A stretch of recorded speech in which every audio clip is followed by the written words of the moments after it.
Good morning my dear students. मेरे सारे bold student कैसे हैं? आशा करता हूं कि मेरे सारे बोल्ड स्टूडेंट्स स्वस्थ होंगे, मस्त होंगे, बेस्ट होंगे, जबरदस्त होंगे और आपके पेरेंट्स भी बेहतर होंगे। यकीनन बच्चों, मैंने ओके इंग्लिश क्लासेस में बिल्कुल जीरो से शुरू किया था। जीरो से मैंने पढ़ाया है, वॉवेल से मैंने पढ़ाया है, पहले पार्ट्स ऑफ स्पीच पढ़ाया है, फिर टेंसेज मैंने टेंस पढ़ाया है और वो भी विधिवत पढ़ाया है, बिल्कुल विस्तार से मैंने विधिवत पढ़ाया है। और इसके बाद फिर मैंने कुछ इंपॉर्टेंट यूज बताए हैं। इसके बाद पैसिव वॉइस पढ़ाया है। पार्ट 60 में पैसिव वॉइस फिनिश हो गया है। आज इनफैक्ट बहुत ही बेहतर कंटेंट लाया हूं, ऐसा कंटेंट जो हर प्रकार से आपके लिए इंपॉर्टेंट है। आपके लिए नहीं, हर एक पढ़ने वाले स्टूडेंट के लिए इंपॉर्टेंट है, चाहे वो यूपी बोर्ड से हो, चाहे वो किसी कंपटीशन की तैयारी कर रहा हो। आज का जो कंटेंट है सुन लोगे, मजा आ जाएगा। परहैप्स बहुत समय से आप इंतजार भी कर रहे हो, वेट भी कर रहे हो कि सर प्रीपोजिशन आप कब पढ़ाएंगे। तो आज वो अपॉर्चुनिटी मिली है मुझे कि आज आपको प्रीपोजिशन पढ़ाने का अवसर प्रदान हो रहा। Thank you so much. Come to the point. तो आज का आपका बेहतर कंटेंट जो है वो है प्रीपोजिशन। इंटरमीडिएट में प्रीपोजिशन सिंटैक्स के अंतर्गत आता है, क्योंकि सिंटैक्स में पार्ट्स ऑफ स्पीच ही पढ़ते हैं, आप उसके रूल्स ही पढ़ते हैं। Noun, pronoun, adjective, verb, adverb, preposition, conjunction, interjection. तो आज आपको पहले ही अवसर मिल रहा है प्रीपोजिशन पढ़ने का। तो बेटा जो ये कंटेंट पढ़ाने जा रहा हूं, बहुत ही सुंदर, बहुत ही बेहतर, हर प्रकार से very very most important topic है। तो इस टॉपिक को सभी लोगों को बेहतर तरीके से पढ़ना है और बेहतर तरीके से पढ़ते हुए आगे चलना है। तो let us start now, but try to understand everyone. First you should concentrate your mind and try to understand everyone.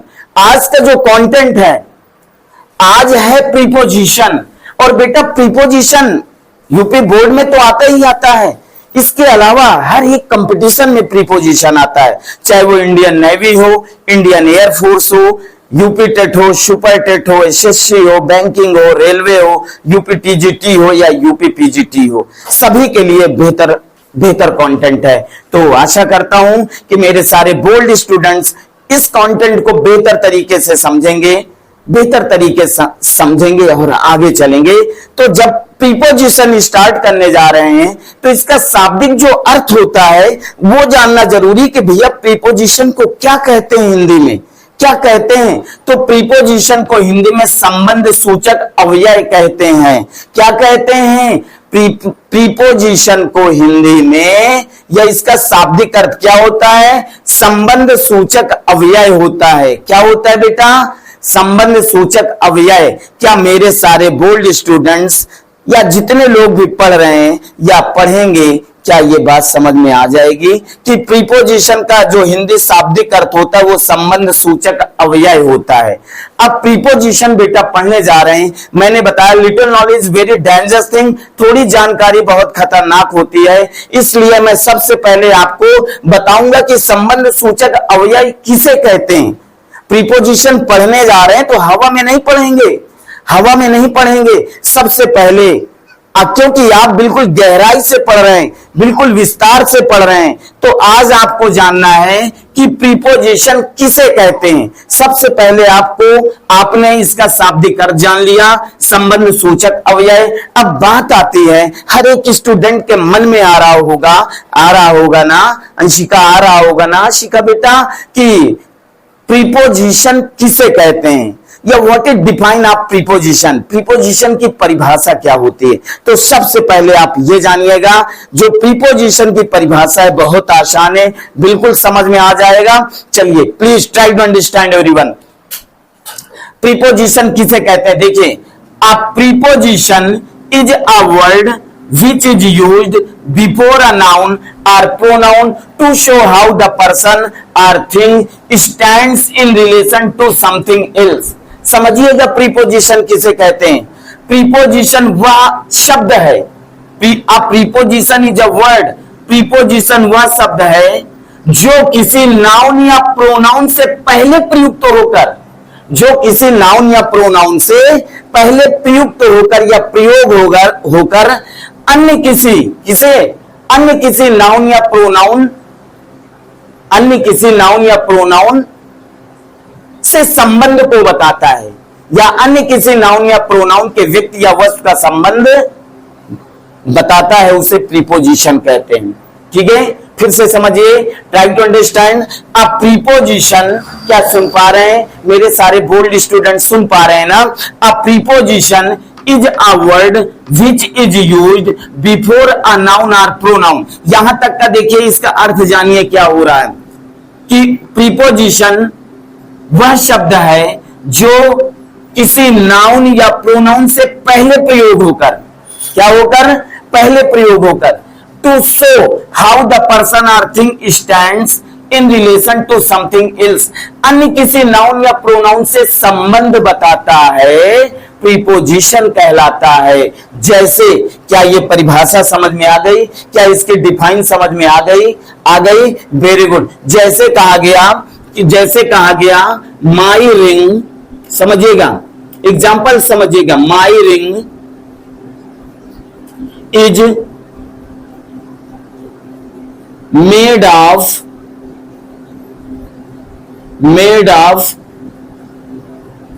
Gold. ये देखिए, अरे भैया क्या आया? माई रिंग, मेरी अंगूठी, इज मेड ऑफ गोल्ड, सोने की बनी हुई है। ठीक है, तो अब बताइए इसमें प्रीपोजिशन क्या है? My ring is made of gold, ये जो आप आया है ये आपका प्रीपोजिशन है। क्यों प्रीपोजिशन है? बताया गया प्रीपोजिशन वह शब्द है जो किसी नाउन या प्रोनाउन से पहले प्रयुक्त होकर, देखिए गोल्ड आपका नाउन है और नाउन से पहले प्रयुक्त हो रहा है ना, प्रयोग हो रहा है ना, जो किसी नाउन या प्रोनाउन से पहले प्रयुक्त होकर अन्य किसी नाउन या प्रोनाउन से संबंध बताता है। सोने की है, क्या सोने की है? अंगूठी सोने की है। ये जो रिंग आया है ये भी तो आपका नाउन है, ये भी तो आपका नाउन है। तो प्रीपोजिशन वह शब्द है जो किसी नाउन या प्रोनाउन से पहले प्रयुक्त होकर अन्य किसी नाउन या प्रोनाउन से संबंध बताता है, प्रीपोजिशन कहलाता है। क्या ये बात क्लियर हो गई? क्या ये बात क्लियर हो गई? तो इसमें प्रीपोजिशन क्या है? आप है। क्या है? आप है, जिसका संबंध नाउन या प्रोनाउन से, देखिए इसमें नाउन आए हैं तो इनका संबंध नाउन से है। ठीक है, कि मेरी अंगूठी किसकी है? सोने की है। और सोने की क्या है? क्या है सोने की? वो नाउन क्या है? रिंग है आपका, है ना? इधर गोल्ड और इधर रिंग। क्लियर हुआ? एक एग्जांपल और देखिए। अच्छा, प्लीज ट्राई टू अंडरस्टैंड, बहुत ही ध्यानपूर्वक आपको समझना है, बहुत इंपॉर्टेंट टॉपिक है। देखिएगा, आई एम, कहा गया I am with you, I am with you, और ये आई एम विथ यू, मैं आपके साथ हूं। आई एम विथ यू, मैं आपके साथ हूं। यहां पे अगर कहा जाए प्रीपोजिशन क्या है, तो प्रीपोजिशन विथ है।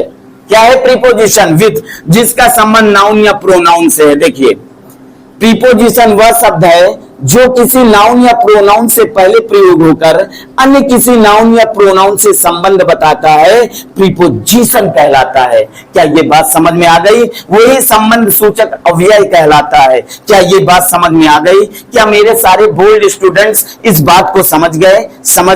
That is wonderful. आगे देखिए, अब प्रीपोजिशन की डिफाइन हो गई। अब आपको क्या जानना है? प्रीपोजिशन के काइंड्स जानना है, प्रकार जानना है कि प्रीपोजिशन कितने प्रकार के होते हैं। How many kinds of prepositions, ये जानना जरूरी है कि प्रीपोजिशंस कितने प्रकार के होते हैं। ओके, तो हेडिंग डाल रहा हूं मैं, काइंड्स ऑफ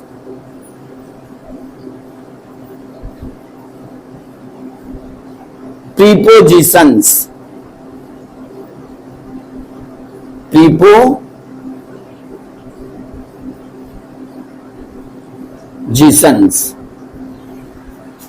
संबंध सूचक अवयवों के प्रकार कितने प्रकार के होते हैं? कहा गया प्रीपोजिशन कितने प्रकार के होते हैं, how many kinds of preposition, तो प्रीपोजिशन 3 प्रकार के होते हैं। देयर आर 3 टाइप्स, कितने प्रकार के होते हैं, 3 प्रकार के होते हैं। क्या लिखा गया, देयर आर 3 टाइप्स, 3 प्रकार के होते हैं। ऑलवेज रिमेंबर दिस फैक्ट कि प्रीपोजिशन बेटा कितने प्रकार के होते हैं, 3 प्रकार के होते हैं। हिमांशु बेटा प्रीपोजिशन कितने प्रकार के होते हैं, 3 प्रकार के होते हैं। कौन कौन से, अब ये जानना जरूरी है कि भैया कौन कौन से प्रीपोजिशन होते हैं। तो नंबर 1 देखिए, सिंपल प्रीपोजिशन। पहला कौन सा है, simple preposition, preposition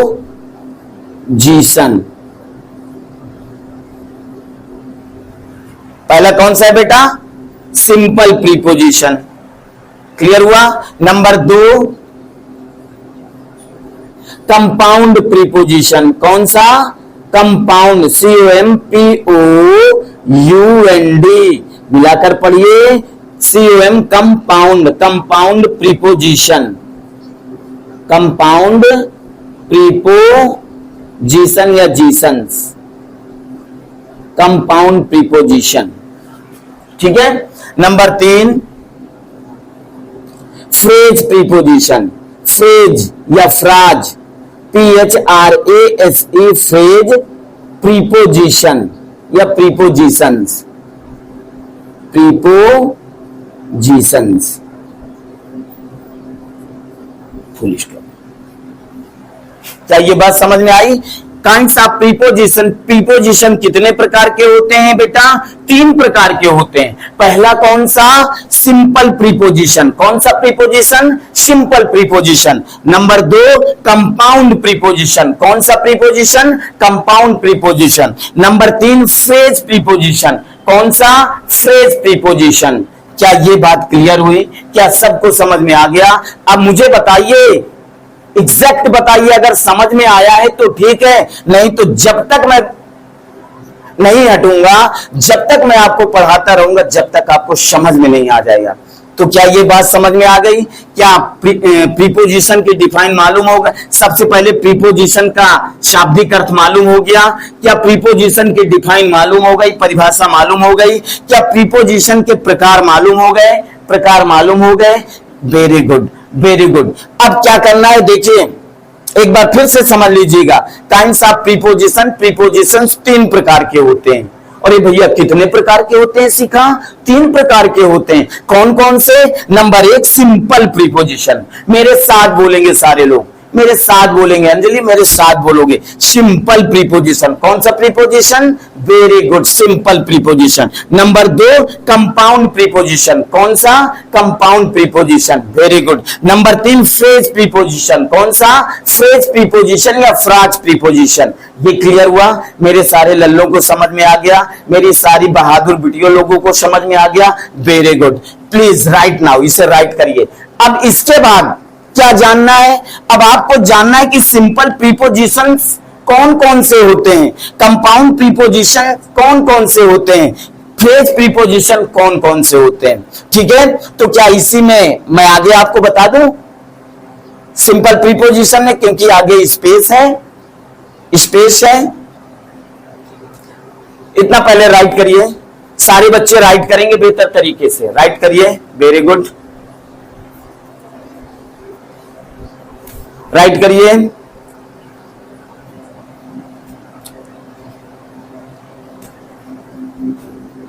very good. देखिए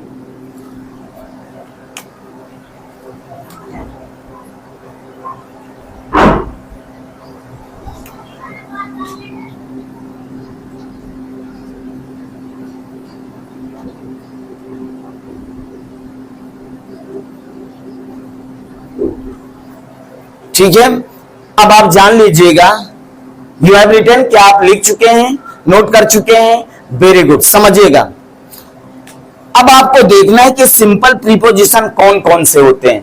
तो बेटा सिंपल प्रीपोजिशन मुख्य निम्नलिखित हैं। सिंपल प्रीपोजिशन मुख्य निम्नलिखित होते हैं। जैसे देखिएगा, जैसे कौन कौन से प्रीपोजिशन होते हैं सिंपल, देखिए जैसे इन हो गया, क्या हो गया, इन हो गया, आन हो गया, क्या हो गया बेटा, आन हो गया, है ना, इन हो गया, आन हो गया, ऐट हो गया, क्या हो गया, ऐट हो गया, फार हो गया, क्या हो गया बेटा, फार हो गया, क्या हो गया, फार हो गया, सिंस हो गया, क्या हो गया, सिंस, आप हो गया, क्या हो गया बेटा, आप हो गया, ठीक है, बाई हो गया, बी वाई, बाई हो गया, ठीक है, विथ हो गया, क्या हो गया, विथ,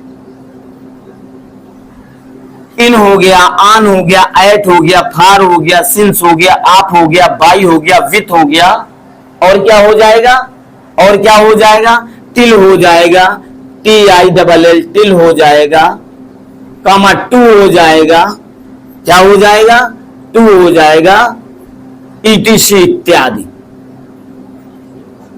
ईटीसी इत्यादि। मेरी बात समझ में आई। अब देखिए, अब आपको देखना है, समझना है बेटा कि सिंपल प्रीपोजिशन कौन कौन से होते हैं। तो बेटा सिंपल प्रीपोजिशन मुख्य निम्नलिखित होते हैं या मुख्य निम्नलिखित हैं, जैसे इन, आन, एक साथ बोलिए मेरे साथ, in, very good, on, at, for, since, of, by, with, till, to, ETC. Clear हुआ, क्लियर हुआ, क्लियर हो गया, वेरी गुड। अब दूसरा देखना है कंपाउंड प्रीपोजिशन। क्या देखना है, कंपाउंड प्रीपोजिशन। तो बेटा कंपाउंड प्रीपोजिशन भी मुख्य निम्नलिखित होते हैं, ठीक है, या निम्नलिखित है। देखिए कंपाउंड प्रीपोजिशन, जैसे अक्रॉस हो गया, A double C R O double S, across, क्या हो गया, अक्रॉस, ठीक है। जैसे कह दिया जाए बिटवीन, क्या हो गया, between, BET WEEN, between. Among हो गया, क्या हो गया, अमंग, जिसको बोलते हो AMONG, एमंग। एमॉन्स्ट हो गया आपका AMONGST, एमॉन्स्ट हो गया। अक्रॉस, बिटवीन, एमंग, एमॉन्स्ट, बिफोर, क्या हो जाएगा, बिफोर, आफ्टर, आफ्टर, देखिए across, between, among, among, before, after, etc इत्यादि। ये आपके कंपाउंड प्रीपोजिशन हो जाएंगे। क्या हो जाएंगे, कंपाउंड प्रीपोजिशन, जैसे across, between, among, amongst, before, after, etc. Clear हुआ, क्या ये बात भी क्लियर हो गई, वेरी गुड। नेक्स्ट देखिए फ्राज प्रीपोजिशन कौन कौन से होते हैं, जैसे अकॉर्डिंग टू, क्या कहा गया बेटा, according to, ACCORDING, according to, according to. अब इसका अलग अलग अर्थ नहीं निकालेंगे, पूरा अकॉर्डिंग टू का मतलब होता है के अनुसार, क्या होता है, के अनुसार, अकॉर्डिंग टू हो गया। जैसे ड्यू टू हो गया, DUETO, ड्यू टू हो गया, के कारण होता है। विथ रेफरेंस टू हो जाता है, with reference, REFERENCE, with reference to. जैसे इन फ्रंट ऑफ, क्या हो जाता है, in front of, in front, FRONT, in front of, in front of हो गया, क्या हो गया, इन फ्रंट ऑफ। फिर से एक बार देखिए फ्राज प्रीपोजिशन कौन कौन से होते हैं बेटा, मुख्य रूप से निम्नलिखित है, according to, due to, with reference to, in front of, in front of. Clear हुआ, अकॉर्डिंग टू, फिर से समझिए, according to, due to, with reference to, in front of, ठीक है, ETC, ETC। तो क्या ये बात समझ में आ गई? एक बार फिर से मैं रिपीट कर रहा हूं प्लीज, क्योंकि उद्देश्य मेरा एक बात को मैं 2-2, 3-3 बार रिपीट करके पढ़ाता हूं ताकि मेरे सारे बोल्ड स्टूडेंट्स को ये बात समझ में आ जाए। तो प्रीपोजिशन की define, a preposition is a word used A preposition is a word which is used before a noun or pronoun to show how the person or thing stand in relation to something else. Preposition वह शब्द है, preposition वह शब्द है जो किसी noun या pronoun से पहले प्रयोग होकर अन्य किसी नाउन या प्रोनाउन से संबंध बताता है, प्रीपोजिशन कहलाता है। जैसे my ring is made of gold, मेरी अंगूठी सोने की बनी है, तो यहां पर देखिए प्रीपोजिशन आप आया है, इसका संबंध किससे है? गोल्ड से है। गोल्ड क्या है? आपका नाउन है, तो नाउन के पहले प्रयुक्त हुआ है और इसका संबंध इससे भी है। सोने की अंगूठी, सोने की क्या? सोने की अंगूठी, तो ये देखिए ये भी नाउन है। तो प्रीपोजिशन का संबंध नाउन या प्रोनाउन से होता है। तो ये बात क्लियर हुई। I am with you, you क्या है? प्रोनाउन है, और प्रोनाउन के पहले ये क्या लगा है? प्रीपोजिशन है ना? ये प्रीपोजिशन है जिसका संबंध इसके पहले नाउन या प्रोनाउन से हो रहा है ना? आई एम विथ यू, मैं आपके साथ हूं। चलिए, काइंड्स ऑफ प्रीपोजिशंस क्या बताया गया? Kinds of prepositions. प्रीपोजिशंस कितने प्रकार के होते हैं? 3 प्रकार के होते हैं, 3 टाइप्स होते हैं। I mean there are 3 types. पहला सिंपल प्रीपोजिशन, पहला कौन सा प्रीपोजिशन? Simple preposition. दूसरा कौन सा? Compound preposition. Very good. तीसरा कौन सा? Phrase preposition. अब सिंपल प्रीपोजिशन कौन कौन से होते हैं? इन हो गया, ऑन हो गया, एट हो गया, फार हो गया, सिंस हो गया, ऑफ हो गया, बाई हो गया, विथ हो गया, टिल हो गया, टू हो गया, ईटीसी। ठीक है, ईटीसी। अब कंपाउंड प्रीपोजिशन मुख्य निम्नलिखित होते हैं। अक्रॉस हो गया, बिटवीन हो गया, एमंग हो गया, एमॉन्ग्स हो गया, बिफोर हो गया, आफ्टर हो गया, ईटीसी। क्लियर हुआ? अब इसके बाद फ्रेज प्रीपोजिशन या फ्राज प्रीपोजिशंस कौन कौन से होते हैं? अकॉर्डिंग टू हो गया, क्या हो गया? According to, due to, with reference to, in front of, ETC इत्यादि। क्या ये बात समझ में आ गई? बहुत ही इंपॉर्टेंट टॉपिक है ये। आज नहीं, इन फ्यूचर सदैव यूज में आने वाले हैं, सदैव यूज में आने वाले हैं। तो बेटा इस टॉपिक को, इस कंटेंट को पूरे मन से, लगन से आपको पढ़ना है और नोट्स तैयार करना है, लिखना है इसको, क्योंकि जो चीज लिखी जाती है वो माइंड में फिक्स हो जाती है। कैसे? अरे बिल्कुल फेविकोल की तरह। इसलिए कहता हूं कि समझिए, समझने के बाद इसे लिखना भी है, लिखिएगा और बेहतर तरीके से इस कंटेंट को कंप्लीट करिए। नेक्स्ट पार्ट में मैं आपको अब यूज पढ़ाऊंगा, करेक्ट यूज ऑफ प्रीपोजिशन, जो कि हर एग्जाम में, चाहे वो बोर्ड एग्जाम हो, चाहे वो कंपटीशन का XYZ कोई भी एग्जाम हो, कोई ऐसा एग्जाम नहीं जिसमें प्रीपोजिशन ना आता हो। इसलिए हर प्रकार से एवरी वे, हर प्रकार से बहुत इंपॉर्टेंट है। तो आशा करता हूं कि मेरे सारे बच्चे इसे बेहतर तरीके से कंप्लीट कर लेंगे और आगे बढ़ेंगे। Thank you so much watching from my video. Always go ahead, हमेशा आगे बढ़ो, उन्नत करो और देश की सेवा के लिए समर्पित हो जाओ। जय हिंद, जय भारत, वंदे मातरम।